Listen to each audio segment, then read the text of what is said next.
I don't know, did anyone come on the tour last year? Okay, so some of this will be repeat for you guys. Some things will be changed, but hopefully for everyone else, you enjoy. I know that it was kind of set up where I give the presentation, then you ask questions. For me, I prefer if it's okay, we ask questions as we go, because we're gonna cover a lot of information. A little bit about myself. My name is Mary Miskin. I am the Specialty Beef Program Manager at our Kuner Feedlot, which is just about an hour north in Kersey, Colorado. I've been with the company almost 7 years. I have worked at 2 of our locations, and I will have done pretty much everything we will talk about today. I've ridden pens, worked in the mill, fed cattle, shipped cattle, been a cattle manager, and now I'm in my current role. And I will explain a little bit more about what that role is specifically in this presentation as well. So we're gonna just do an overview of the feed yard. So we're gonna cover nutrition, our natural program, because we do feed a variety of natural type cattle. We will talk a bit about health and then do a discussion. This is my first virtual presentation, so bear with me for this. I do give presentations a lot, but as others have said, usually we are on the feed yard and then we go look at everything in person. So Five Rivers has 13 locations in the US. So most of them are actually right here in Colorado, but we are spread throughout, right? So a lot of them make sense being in Texas, in the Panhandle area, Oklahoma, Kansas, and then one in Idaho and one in Arizona. Something that's a little interesting, because we obviously do feed dairy cattle, dairy crosses, but our yard in Arizona is 100% dairy, and it is almost 100% Holstein. So they have about 115,000 head of Holsteins that they feed on a regular basis. So across those 13 locations, we have a one-time feeding capacity. So if we were all to be completely full, we can feed 980,000 head of cattle at one time. This makes us the largest cattle feeder in the world. So there are specific single operations that have a larger feed yard size. For instance, in Nebraska, Black Shirt Feeders that was just built is supposed to be 150,000, okay? Most of our feed yards, they range from about 10,000 head up to 115,000. We employ over 600 people across those 13 locations, and we do have a corporate office based here in Colorado as well. So a little bit about our history, because we've been doing this a really long time, and we've been fortunate to kind of pass through some of the best hands in the industry. So most of our feed yards were first built between the 40s and the 60s, 70s. So the Montforts were the original builders of the first 100,000 head feed yard. You guys have maybe heard of them. If you did not know, they currently own the Colorado Rockies. Just a random fact, not exactly important for cattle, but since we're in Colorado. They then began to build more feed yards. And then during this time, down in our southern area, so what we consider Texas, Oklahoma, and Kansas, another company began building feed yards as well. So if you ever drive through this area or have seen any yard with this name, such as Cimarron, Hartley, Grant County, etc., those are currently owned by us, and they still go by those names. So during that time, they later became known as Conta Beef. The Montforts then sold to ConAgra, which I'm sure everyone has heard of. They maybe did not realize they used to own beef cattle.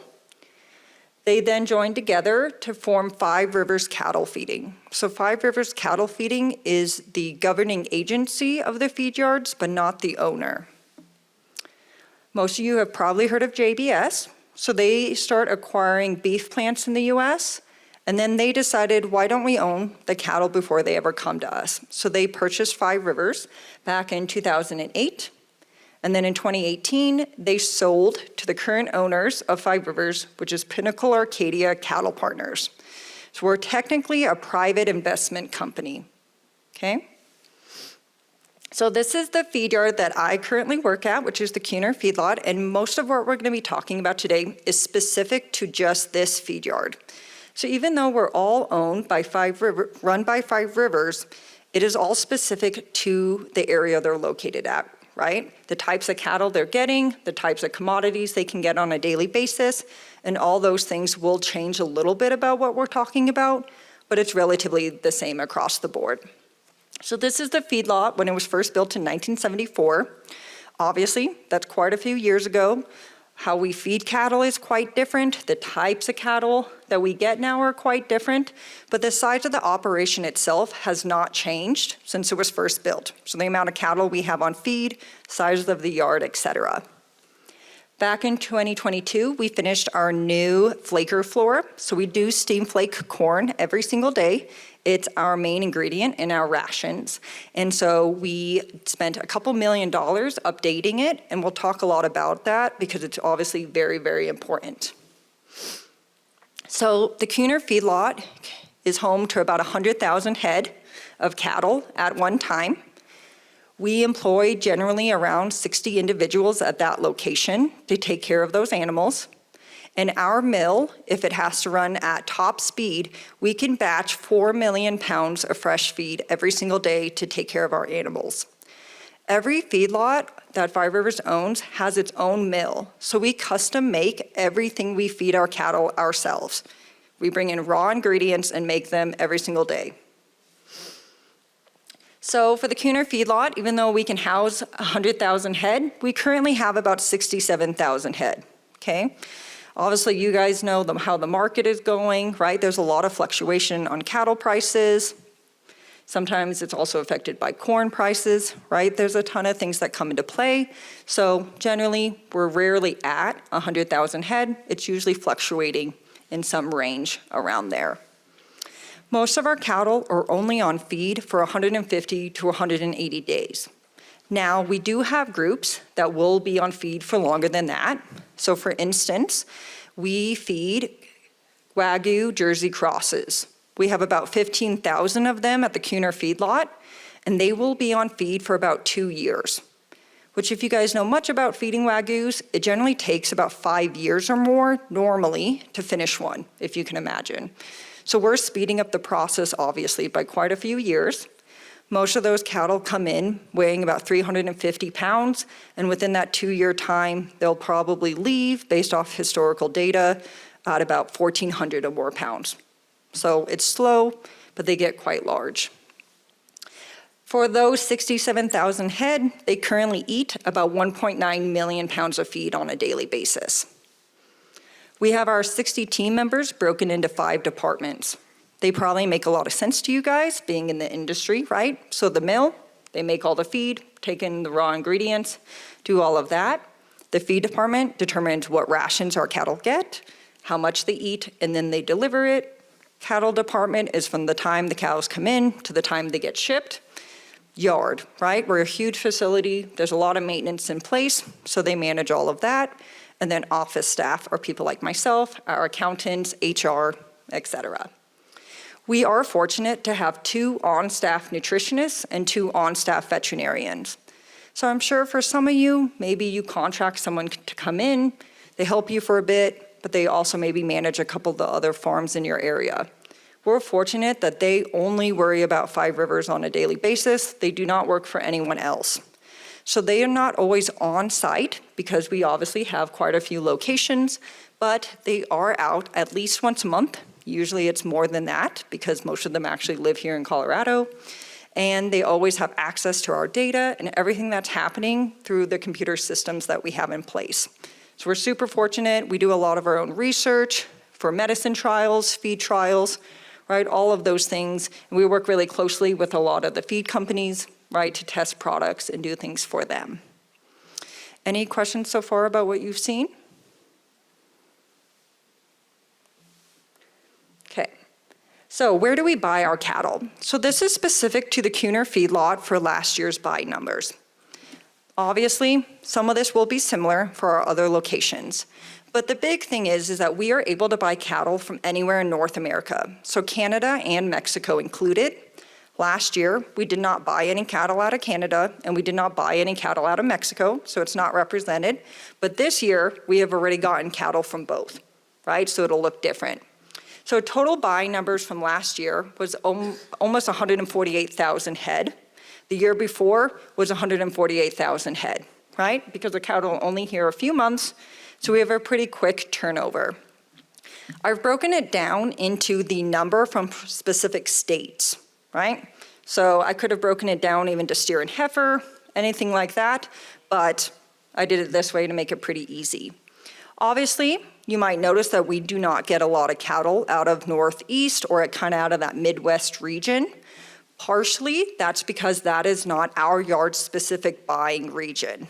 So if we have 13 locations, we do not really want to compete against ourselves for those cattle, right? We're driving up the price more. It's not really beneficial to us. So generally, some of our other feed yards specifically buy their cattle from some of those southern states and Midwest states. Is there any questions about this? Usually people do have questions. How many are dairy beef crosses in you guys' operation? So obviously, the Arizona location is 100% dairy or some type of dairy cross. Within the rest of the company, it really fluctuates. We have 2 of our very small yards that are 100% dairy crosses. Our yard is about 15,000 of those 67 are dairy crosses. So as a whole, it's a relatively small number because most are still some type of Angus or other type of cross. But it's definitely increasing over the last few years. When I first started 7 years ago, we did not have any dairy crosses on the feed yard. So we've seen a really big spike in them over the last few years. So it's probably 20 to 30%. Any other questions about the map? So this video is just to give you kind of a view of the feed yard, right? You guys are not able to go, and this is a bit of an older video, but it'll show you the true size and scope of the feed yard. And this is just a really great example since you guys don't get to see, and then we can talk about it after.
Any questions from the video?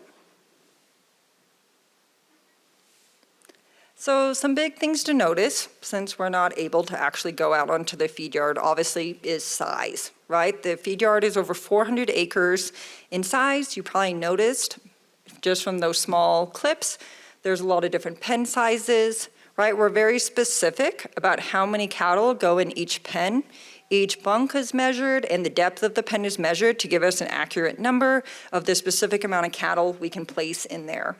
We also are specific on how many cows go in a particular pen based off some of the health risks and maybe the feed rations those cattle are on, right? So we're very careful about making sure we're not overcrowding.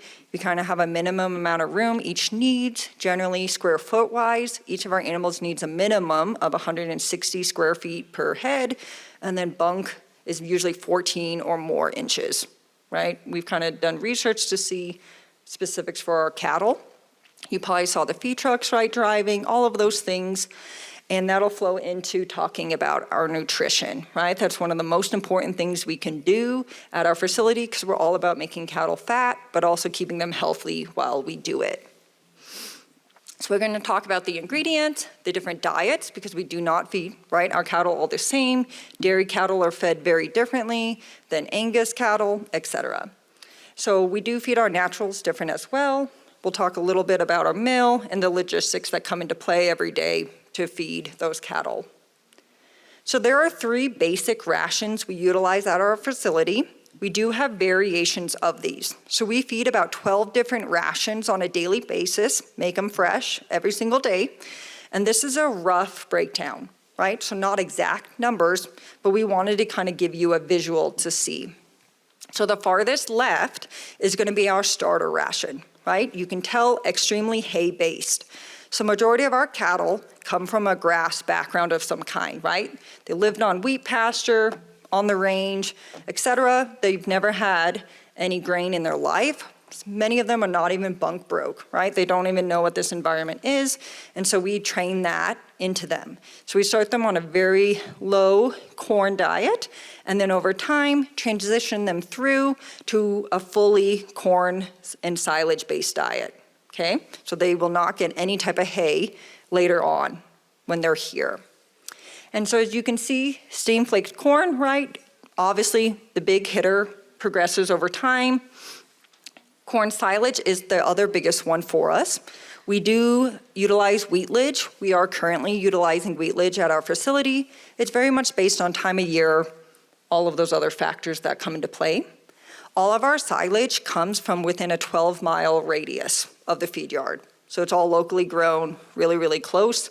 If you ever get the chance to come to the facility, our silage pits are extremely massive. We are now feeding silage from 2 years ago, just to give an example of how much silage we keep on hand at one time. The other is the ground hay. So we do utilize alfalfa in our rations. Our alfalfa generally is grown here in Colorado or is brought in from southern Wyoming. So we're very fortunate that we are some of the top states for growing alfalfa, and so it's all local to us. We also feed our cattle grass hay, but that's usually a secondary source that we kind of give to them off of a hay truck throughout the day, and that's kind of case-by-case basis. And then we utilize dry distillers. You guys obviously are very accustomed to this. Many people don't know what that is. We utilize dry instead of wet. It's easier for us to get, and we do store it in our elevator as well. And then for us, liquid is not water or anything like that.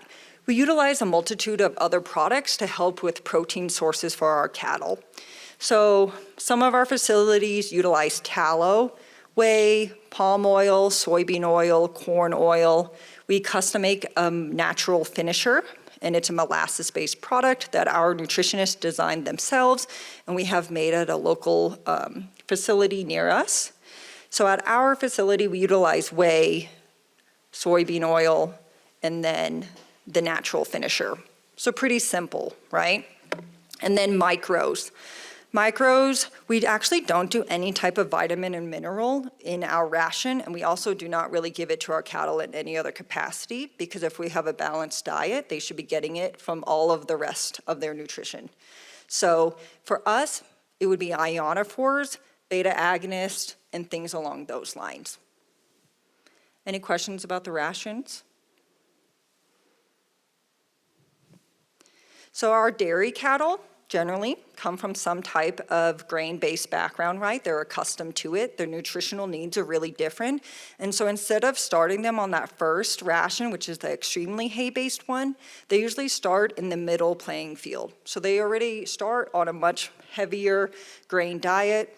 Even though they take longer to grow, they come quite small. We find they're more successful if we actually start them on a heavier grain diet than we would our other cattle.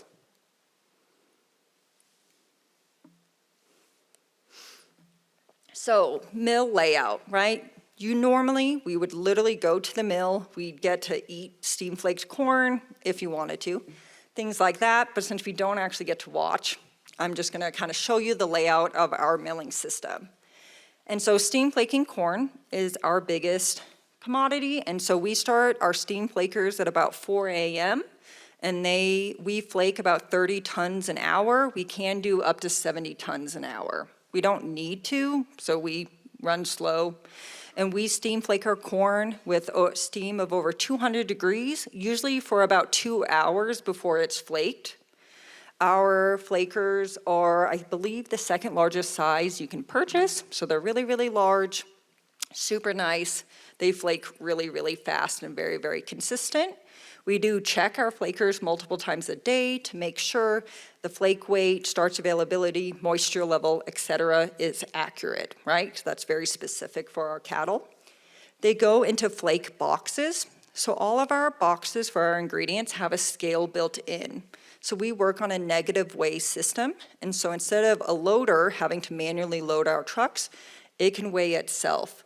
And so we program it to say, you're gonna make this many of these rations. It knows how much corn, hay, distillers it needs for those, and it automatically does it itself. So we just monitor it, but as long as it's programmed, it'll just keep running until it runs out of rations to make or it runs out of ingredients for those rations. So that'll go to the mixer, right? All of it blends together. So if you guys remember from the video when you saw in the back of those feed trucks, they have the giant augers. So we actually basically have that same type of box set into the ground. And so the raw ingredients, those ingredients fall in, it blends it all together, right? We want those rations to be really well mixed so the cattle can't pick through it. During this time, we do have a hay shredder. So we do chop our hay even finer to make sure it's the most digestible. Our cows are just easily taking bites, right? They're not spending a ton of time pulling the hay, doing any of those things.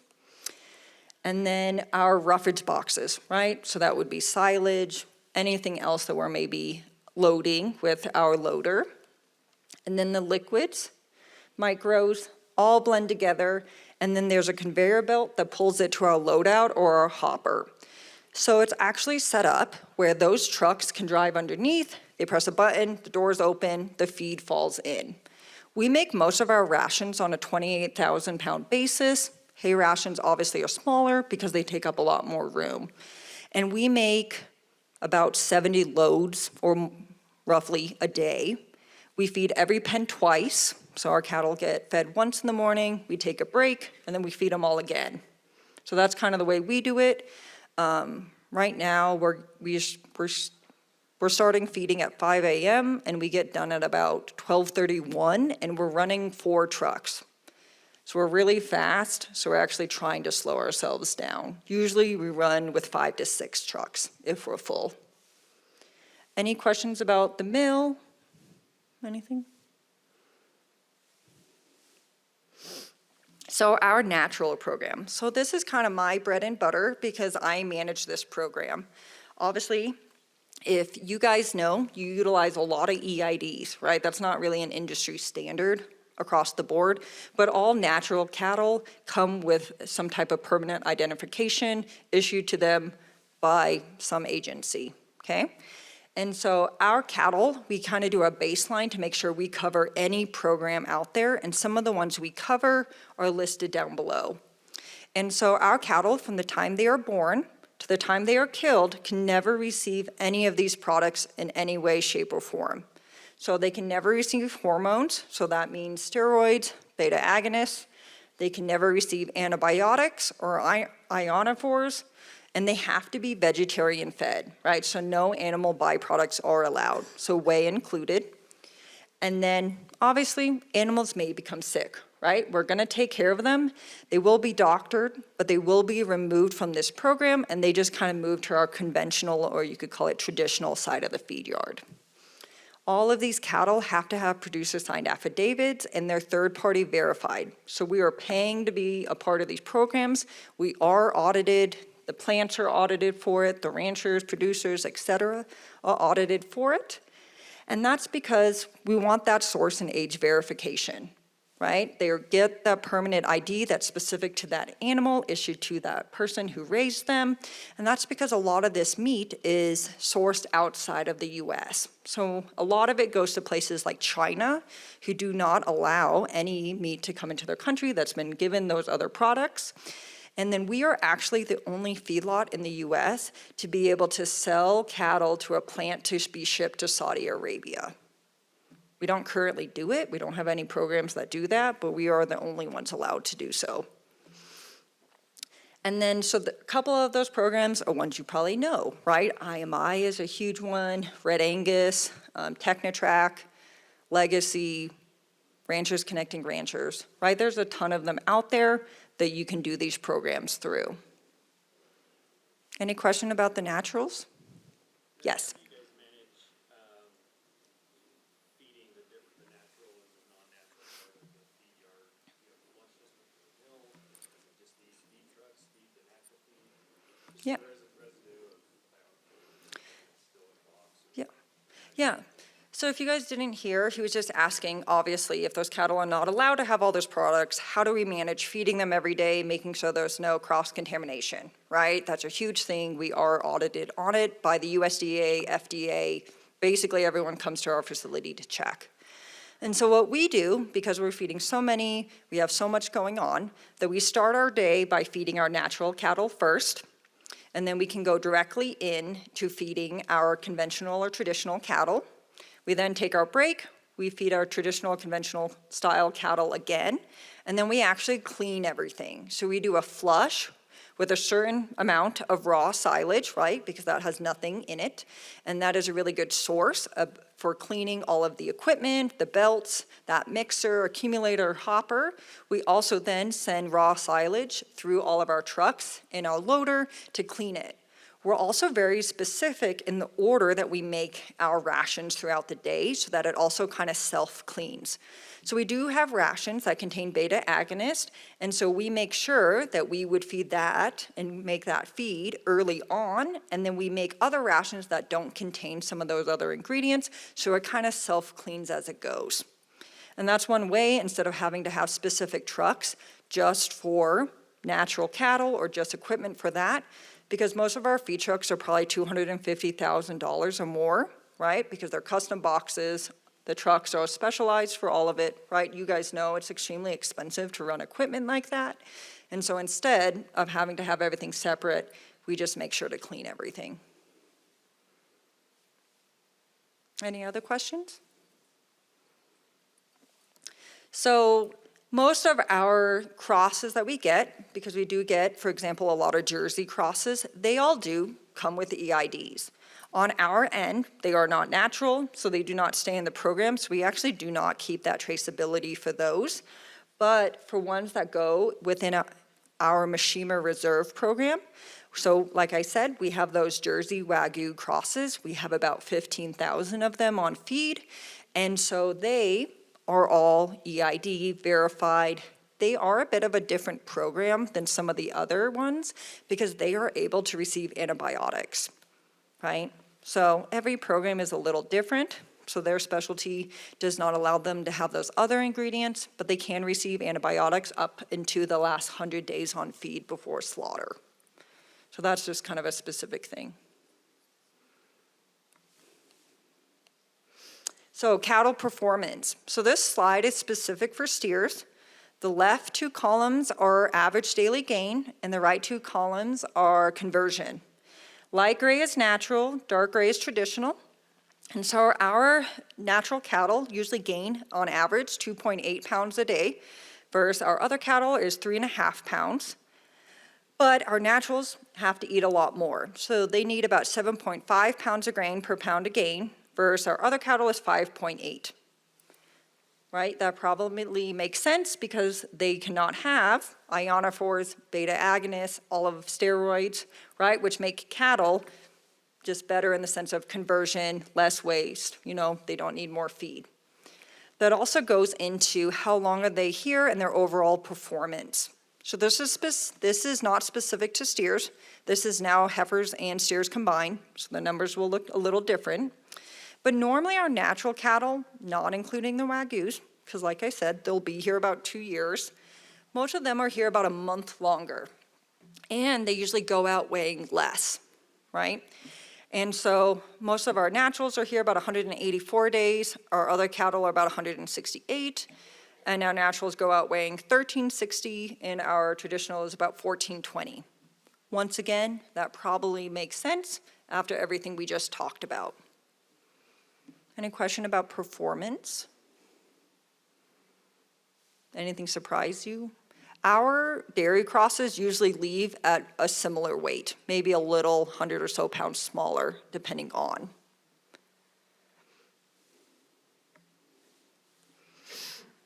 So herd health.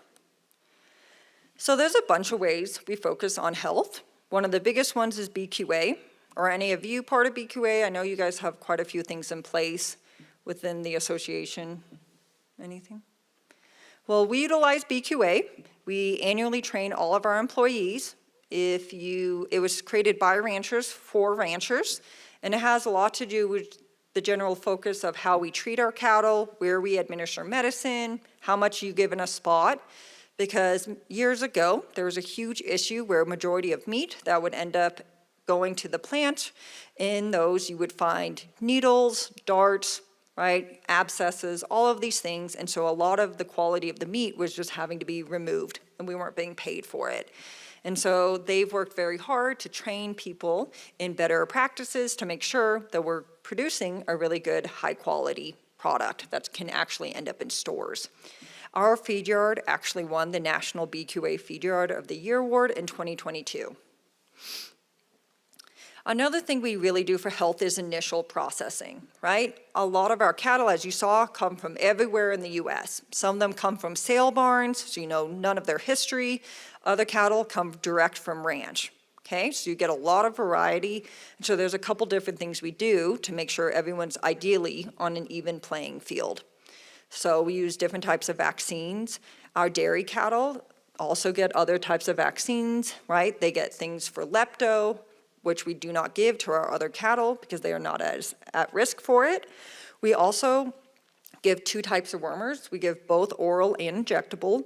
We actually do not give our dairy crosses any type of wormer because the way that they are raised is in a very different environment, and we find that they do not benefit from receiving any type of wormer, so we just don't do it. Obviously, our non-naturals will receive some type of implant 1 to 2 times during their time at our facility. They also receive their identifications at this time, and case-by-case basis, they will receive some type of therapy. We utilize Draxin up front. Any questions about initial processing? Usually we end up going to our processing barns. We get a walk through the whole facility. It's really cool if you ever do get the chance to come out. Sometimes our processing crew is actually working on animals. So I'll just give you some numbers. So obviously last year we bought 147,000 head. Generally speaking, we ship 1,000 to 3,000 head of cattle to the slaughterhouse a week. So ideally we want to get roughly that amount of cattle in.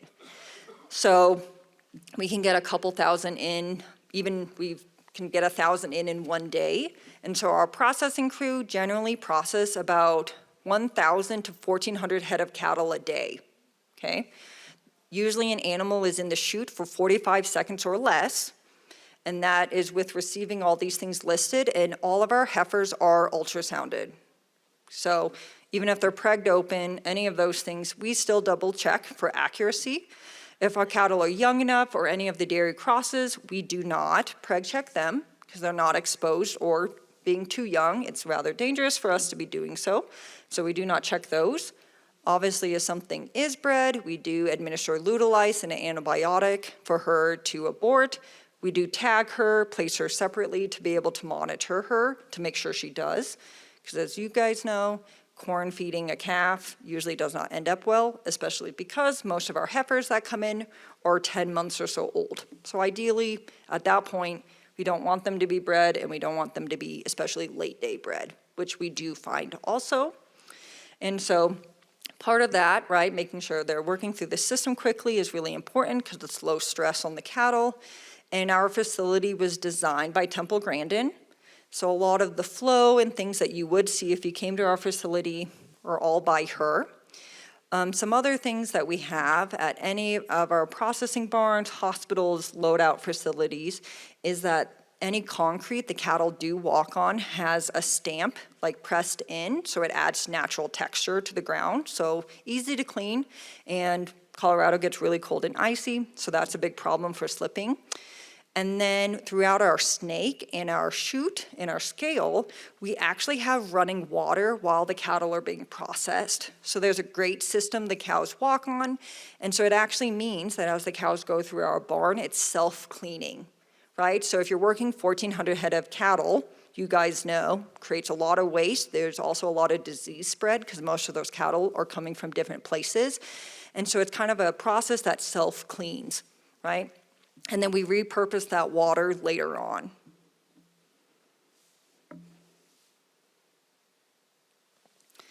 Our involvement. So we're a very large organization, right? There's a lot we can do for our communities. And so one of them specific to Colorado is Beef Sticks for Backpacks. It was actually co-founded by the owner of Five Rivers. And so we all know some people, and especially young children in our communities, do not always have access to food besides when they go to school, right? And so we have joined up with a program that gives food to children in need through a backpack program. And so we created a beef stick product through 100% donations to be given out because it's very shelf stable, right? You can't trust kids to take home any type of raw meat and then also assume someone's at home to cook it for them, right? And so we created a beef stick product. It's made actually at the CSU Meat Labs, and the only thing that's paid for is the student's hourly wage to make them. Otherwise, packaging, even all that is free. And so we have passed out almost 3 million beef sticks since it was first founded.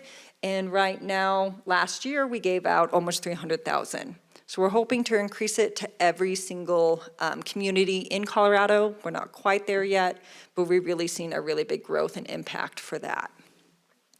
And then the other one is CSU Ag Next. If you ever get the chance to go, I highly encourage everyone to go. But we probably have all heard that agriculture is ruining the world and cow farts produce the most methane, right? There's all these things we hear. But have you guys ever looked into those studies that they link to show where they're getting this data from? If you have not, it's rather interesting to look at because they're really old, really skewed numbers. The pool that they use to get the data is extremely small. And so CSU Ag Next is basically trying to reproduce those types of studies on a mass scale, right? If we don't have a baseline for how we are infecting the environment, how are we really supposed to be able to fix it? And so we have donated cattle, equipment, and money to help support them because in the long run, right, that will benefit us by knowing what can we do and what can we not do better. Speaking on the environmental side of it, we actually have our own environmental team at Five Rivers, and so they're constantly worrying about what each feed yard is doing, right? Because every state has very different regulations on what they do. Colorado is really specific on water rights. So Colorado is almost always in a drought. There's only been a few years that I know of that we have not been. And so we have to be really careful on how we maintain water, repurpose our water, etc. So a big talking point when we drive on the feed yard is, what do we do for cooling our cattle off? In the last presentation, they said, right, they don't have shades, they don't have anything like that. We also don't utilize those because Colorado rarely gets that hot, okay? It maybe gets up to 100 for a day or so throughout the summer, but at night, just like they said, it gets very, very cool. And so to cool our cattle off and reduce dust, we actually have a sprinkler system throughout the entire feed yard. So it pulls water from our lagoons that we've saved up over time, and it actually sprays it onto the pens. They're automatic, they self-run for a set amount of time, and it rotates through the entire feed yard on its own.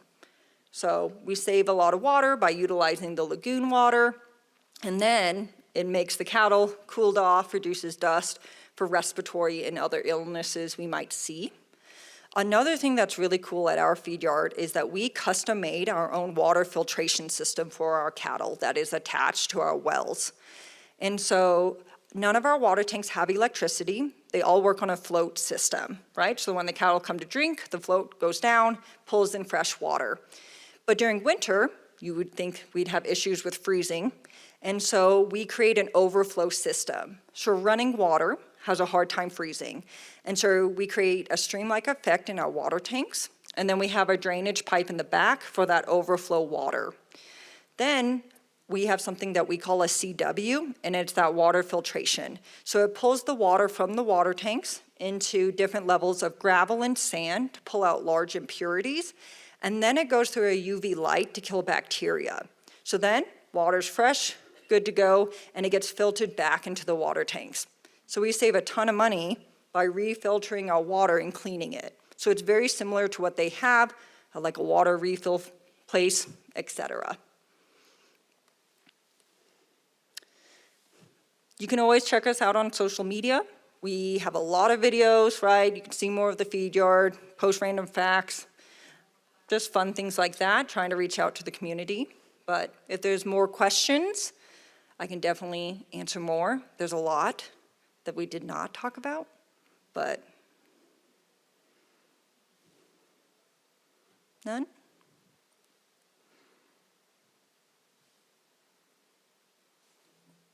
Yeah, if there's no more. Oh, yep.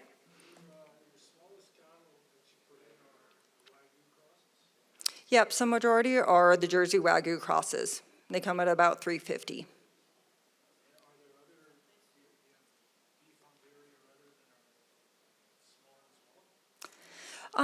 The Holsteins, I do know when they go to our Arizona facility, they usually come that weight or a little smaller. Majority of the cattle that we get at the Kuner Feedlot are 750 to 850 weight, so much bigger. Each feed yard has a specific weight group they usually try and purchase, right? It helps with us not competing against ourselves. So another feed yard I worked at, our average in weight was 600. But we find that the dairies, when we get them in, even though, you know, they're 8 months or so old, they usually come at about 350 to 400.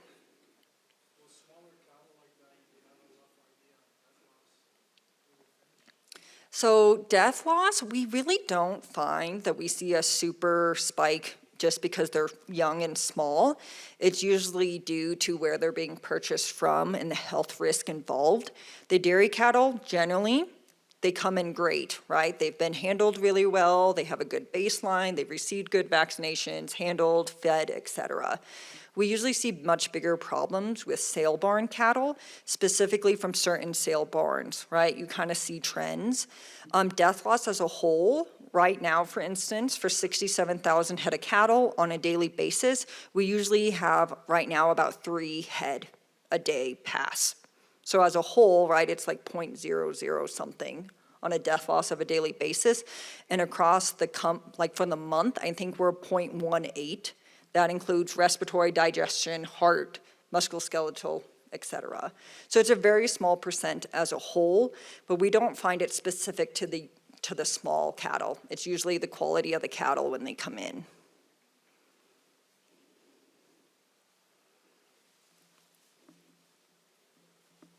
No more? Well, I'll be hanging out after. If you guys want to talk to me more one-on-one, feel free. But thank you, and hopefully in the future, you guys can actually come out to the feed yard, because we would love to have you guys.